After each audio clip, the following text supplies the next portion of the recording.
तो उसके अंदर जो है वो भी निकालो।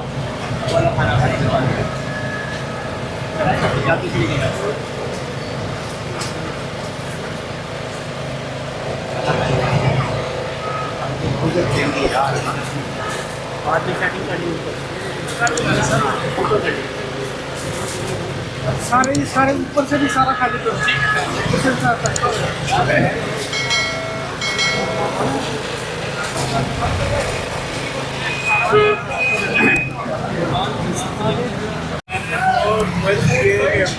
यूनियन वाले जो है आपके साथ दे रहे हैं, तो मतलब आपका भी ख्याल करो। बाद में जब फाइल होगा